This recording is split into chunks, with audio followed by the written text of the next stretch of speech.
We are a family. We are Liverpool. This means more.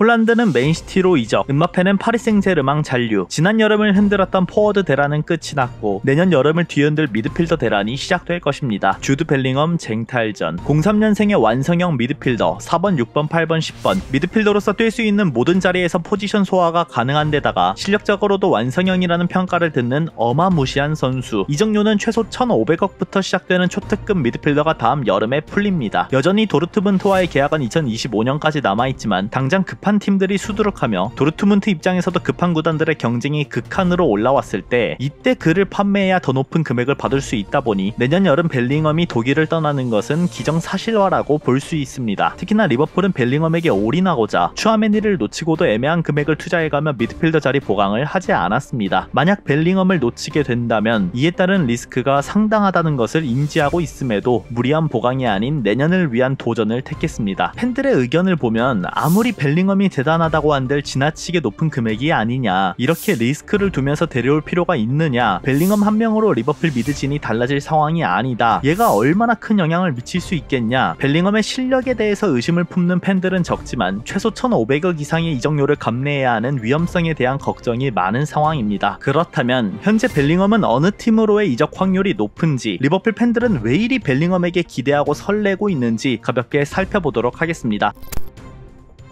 솔직히 도르트문트 팬 입장에서는 하루하루 이적 소식을 보는 것에 대한 불쾌감이 상당할 것으로 보입니다. 이미 리버풀 선수니 맨시티 선수니 첼시 선수니 레알 마드리드 선수니 여전히 도르트문트에 소속된 선수가 벌써부터 팀을 떠나는 것이 확정된 것처럼 얘기하기 때문이죠. 저희 또한 이런 이적설에 시달리며 피곤했던 경험이 많은 터라 100번 공감하긴 하지만 단순히 선수 구단의 상황만 본다면 현실적으로 내년 여름에 팀을 나갈 확률이 매우 높은 게 사실입니다. 판매하기 좋은 고점이라는 것이죠. 선수를 판매하는 구단 입장에서는 말도 안 되는 이적료를 부르며 이적시장 막바지에 선수를 채가는 게 아닌 이상 여러 구단들이 경쟁하며 입찰가를 높일 때 판매하는 게 최고의 타이밍이라 볼 수 있습니다. 현재 최소한의 관심을 보이고 있는 빅클럽을 보시면 레알 마드리드, 리버풀, 맨시티, 첼시, 맨유, 이적 자금으로 밀리는 팀이 없습니다. 5팀 중에서는 리버풀의 자금력이 가장 떨어져 보이지만 벨링엄을 데려오기 위해 총알을 모아둔 상황에서 딱히 불리하다고 볼 수는 없죠. 도르트문트 입장에선 부르는 게 값인 상황입니다. 만일 다음 여름 벨링엄을 잔류시킨 다면 겨울에 주축을 판매할 가능성은 0%에 가깝고 오직 2024년 여름 단 한 번의 기회밖에 주어지지 않습니다. 그런데 1년 남은 선수에게 시장가 그대로 지불할 구단은 없을 것이고 벨링엄이 오히려 더 높은 주급을 받기 위해서 도르트문트에서 1년을 보낸 뒤 자유계약으로 팀을 나간다 하면 도르트문트 입장에서는 최악의 상황을 마주할 수 있습니다. 따라서 바보가 아닌 이상 다음 여름에 벨링엄을 파는 게 구단 입장에서도 최고의 타이밍이라 볼 수 있겠죠.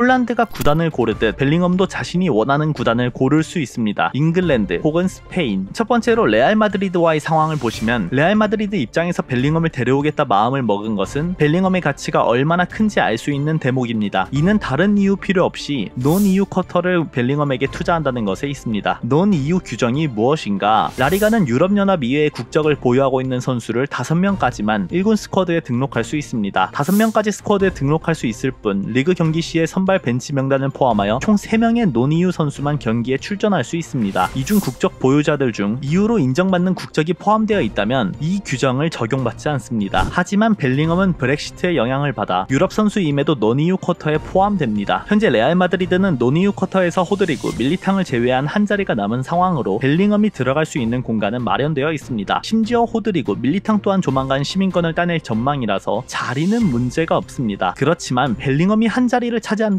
건 굉장히 큰 의미를 동반합니다. 일반적으로 스쿼드에 5명을 둘 수 있다고 하지만 경기 내적으로 뛸 수 있는 선수는 3명. 잉글랜드 국적의 벨링엄이 스페인 국적 취득하며 이중 국적으로 변환될 가능성은 극도로 낮기 때문에 레알 마드리드 입장에서는 그동안 2명의 자리만을 활용할 수 있습니다. 앞으로 크로스, 모드리치의 계약 상황이 어떻게 변할지 모르는 상황 속에 남미 재능을 데려와 활용폭을 넓히는 방식을 택하더라도 벨링엄의 자리가 너무나 확고하다 보니 선택의 폭이 좁아지게 됩니다. 반대로 벨링엄 입장으로 가보면 전세 세계 축구 선수의 꿈의 구단인 레알 마드리드로 향하는 것을 거부하는 것이 쉽지 않습니다. 그런데 벨링엄은 여러 조건을 고려해야만 하죠. 첫 번째로는 새로운 언어, 환경 적응, 두 번째로 라리가의 높은 세율, 세 번째 주전 경쟁, 세 가지 조건을 이겨내며 레알 마드리드로의 도전을 해야 합니다. 현재 잉글랜드 구단과의 링크가 짙은 상황 속에서 동등한 금액, 주전 보장을 장담해주는 구단이 나타난다면 벨링엄을 유혹할 명분은 레알 마드리드 구단 자체 명성 하나입니다. 레알 마드리드라는 이름 하나가 안겨주는 임팩트가 상당한 만큼 벨링엄이 스페인으로 향할지 잉글랜드로 향할지는 지켜봐야겠죠. 잉글랜드 구단으로의 이적을 얘기하기 전 벨링엄의 홈그로운 관련 이슈부터 확실히 알고 넘어가야 합니다. 저는 아직 벨링엄이 홈그로운을 충족시키지 못하고 독일로 떠난 다음 시즌 어떻게든 잉글랜드로 와야만 조건이 성립되는 줄 알았습니다. 하지만 이미 충족을 시켰다 하더라고요. 외국 사이트를 검색해봐도 명확하게 정리해주는 글이 없길래 어떻게 되나 싶었는데 17-18 시즌, 18-19 시즌, 19-20 시즌 3시즌간의 기록이 인정되어 홈그로운 조건을 충족시켰습니다. 17-18 시즌의 관건이었으나 펜코의 어떤 분이 야무지게 정리를 해두었더라고요. 구글에 검색하다가 우연찮게 본 건데 자세한 내용을 보실 분은 이분의 글을 직접 읽어보시는 것을 추천드립니다. 굉장히 상세한 부분까지 찾으시면서 노력하셨더라고요. 아무튼 홈그로운을 이미 충족한 선수라 타리그로의 이적도 상관없는 상황이라서 이것 하나로 레알 마드리드를 가니 못 가니 하는 얘기는 의미가 없습니다. 즉 언제 잉글랜드로 이적하든 홈그로운을 충족시킵니다. 본론으로 넘어와서 맨시티, 리버풀, 맨유, 첼시 실질적으로 경쟁할 팀은 4팀으로 추측됩니다. 하지만 조금 더 깊게 살펴보면 맨시티, 리버풀로의 이적이 유력하지 않나 싶습니다. 왜? 맨유, 첼시. 맨유는 이미 버밍엄 시절 벨링엄이 1군 무대에 데뷔했을 때 진지한 오퍼를 넣었던 적이 있습니다. 도르트문트로 이적하기 전의 기간을 말하는 것이죠. 엄청난 청사진과 직접적으로 캐릭과의 면담, 그를 데려와 어떤 방식으로 어떻게 활용할 것이며 어느 수준까지 스텝업 시킬 수 있는지까지, 단점은 어떤 식으로 보완할 것인지 세세한 과정을 통해 벨링엄의 마음을 잡아보려 했지만 도르트문트로 향했습니다. 단순하죠. 이미 1차적으로 세세한 프로젝트를 통해 벨링엄의 마음을 놓친 순간부터 더 높은 수준에 도달한 벨링엄이 과연 맨유로 향한다 한들 스텝업 할 수 있다고 판단할 수 있을지 의문입니다. 더불어 맨시티, 리버풀 두 팀의 감독과 비교했을 때 맨유로의 선택을 할 수 있을지도 의문입니다. 만약 주급과 같이 금액적인 부분으로 유혹을 당한다면 일만의 가능성이 존재하겠지만 성인 무대에 올라선 뒤 거절했던 맨유를 이제 와서 다시 돌아가 커리어 성장을 한다? 산초도 맨유 가서 그렇게 힘들어하는데 단순한 이유만 살펴봐도 선택할 가능성이 높아 보이진 않죠. 로마노 또한 맨유와 벨링엄 간의 사이가 가까웠던 적은 없다. 벨링엄을 원하는 수많은 클럽 중 하나로 관심을 가지고 있는 것이다. 노리는 것이야 당연하지만 벨링엄을 위해 심혈을 기울이는 몇몇 팀을 생각한다면 맨유로의 이적이 가깝다고 해석하기는 쉽지 않죠. 첼시도 크게 다르지 않습니다. 테나흐, 포터, 클롭, 펩, 앞으로도 더 많은 성장을 이뤄야 하는 벨링엄 입장에서 어느 감독 밑으로 가서 배우려 할까요? 테나흐, 포터는 이제서야 각 구단에 부임해 당장 2년 정도의 시간 동안 구단이 원하는 수준의 성적을 보이지 못한다면 언제 경질당하더라도 이상한 상황이 아닙니다. 두 감독을 비하하는 게 아닌 맨유, 첼시의 최근 10년간의 역사를 보면 알 수 있죠. 그런데 벨링엄이 그들의 프로젝트를 듣고 마음을 굳힌다는 게 쉽지는 않을 전망입니다. 펩, 클롭처럼 구단의 신임을 받고 있는 감독, 그리고 이 두 감독을 넘어설 만큼의 실력을 갖춘 감독은 아니니까요. 어차피 모든 팀들이 미드필더 포지션에서 벨링엄이 필요한 상황이라는 것을 인지하면 금액적인 부분으로 엄청난 메리트를 보인다거나 가슴속 워너비 구단 중 하나로 맨유, 첼시가 있지 않는 한 맨유, 첼시로의 이적이 생각보다 쉬워 보이지는 않습니다. 그럼 맨시티, 리버풀은 맨시티 또한 위에 나온 구단과 마찬가지로 벨링엄에게 깊은 관심을 드러내고 있는 팀 중 하나입니다. 그렇다고 여러 1티어 기자들 사이에서 얘기가 나오고 자주 언급되는 관계는 아니죠. 하지만 이적료, 주급, 감독, 우승 4가지 부분에서 압도적인 힘을 가지고 있는 터라 리버풀 입장에서는 가장 껄끄러운 경쟁 상대라 볼 수 있겠습니다. 마지막으로 리버풀, 직접적으로 잉글랜드 내에서 감독, 내부 기자, 그 외 언론, 선수단 모든 곳에서 벨링엄에게 관심 있다라고 대놓고 얘기하는 팀은 리버풀이 유일합니다. 그럼 대체 왜 리버풀로의 이적 가능성이 꽤나 높은 상황일까? 리버풀 팬들은 벨링엄에게 호감을 갖지 않을래야 않을 수가 없습니다. 직접 그의 행동을 보시죠. 본인 기준 가장 프로페셔널한 대표팀 선수, 클럽팀 선수 한 명씩 말해달라, 이러한 질문에 대표팀에서는 조던 앤더슨, 항상 추가 훈련을 하고 경기장 위에서 가장 열심히 뛰는 선수다, 이런 말을 했고요. 잉글랜드 대표팀에서 핸더슨을 졸졸 따라다니며 많은 대화를 나누는 것은 물론 최근에도 지네딘 지단 그리고 스티븐 제라드의 과거 영상을 보며 플레이 스타일을 배워나가고 있다. 그 두 선수는 내가 가장 좋아하는 선수들이다, 이런 말도 했고요. 리스 제임스와 나온 국대 인터뷰 자리에서 나온 질문 중 하나로 리스 제임스는 이러한 질문을 받았습니다. 벨링엄이 과거 잉글랜드 선수와 유니폼을 교환한다면 누구와 교환을 할까요? 1번 램파드, 2번 제라드, 3번 애슐리 영. 제임스는 램파드라고 답했고 벨링엄은 충격을 먹었습니다. 마치 혹시 너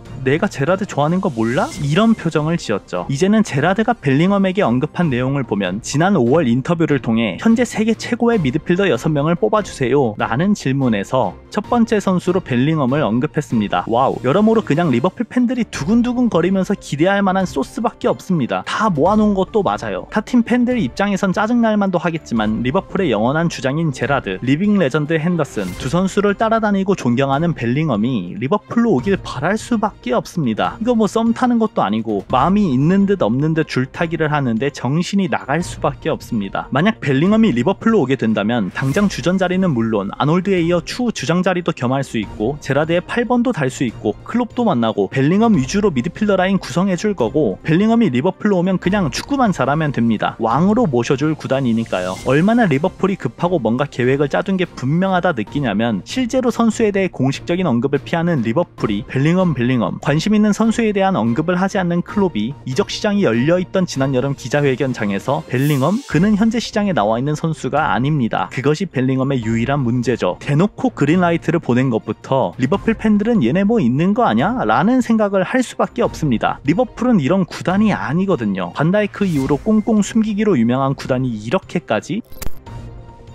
별다른 이유 없습니다. 클롭의 프로젝트가 망합니다. 다음 세대로 나아가는 데 있어 클롭이 해야 할 여러 일 중에서 가장 중요한 포지션이 미드필더입니다. 연령대가 가장 높고 부상이 빈번하며 영원할 것 같던 주장 조던 핸더슨의 이탈도 머지 않았습니다. 그런데 핸더슨의 다음 세대가 얼마나 중요한지 모두가 아는 이 시점에서 주드 벨링엄이 매물로 나온다? 목숨 걸고 데려와야 합니다. 향후 10년이 달라질 수 있는 최고의 타이밍이 눈앞에 온 상황에서 무언가를 머뭇거리면 안 됩니다. 몇 달 전 주급적인 부분에서 아놀드와 동급인 18만 파운드 이상을 요구한다면 벨링엄을 데려오지 않는 게 좋다, 이런 소리를 했는데 제가 잘못 생각했습니다. 그냥 벨링엄 어떻게든 데려오고 얘기해야 될 것 같습니다. 03년생 홈그로운 완성형 미드필더, 48, 10번 모두 소화 가능, 리더십, 신체 사이즈 완벽, 제라드를 동경해온 선수, 이러한 모든 특성을 지니고 있을 만한 선수가 이적 시장에 나올 확률은 드뭅니다. 아무리 그래도 벨링엄이 1,500억, 2,000억은 아니지 않음? 한 명이 팀을 완전히 바꿀 수 있음? 리버풀은 미드 한 명으로는 안 될 텐데? 다 근거 있는 얘기지만 3미들, 2미들로의 전환도 확실치 않은 상황 속에서 미드필더 한 자리를 10년간 맡길 만한 선수가 나왔으면 그냥 지르는 게 맞습니다. 혹여라도 벨링엄이 못한다고 한들 잉글랜드 내에서 재판매를 하더라도 일정 부분 다시 회수가 가능하기 때문에 무리해서라도 데려오는 게 맞습니다. 클롭이 구상한 미래를 고려하고 클롭의 다음 감독이 운영할 리버풀 스쿼드를 생각해서라도 벨링엄은 지르고 봐야 합니다. 혹시 누가 아나요? 5년 뒤 벨링엄을 맡을 감독이 제라드가 될지 이유 불문하고 데려올 거라 믿겠습니다. 뇌피셜이 가득한 오늘 영상 봐주셔서 감사합니다. 그럼 안녕!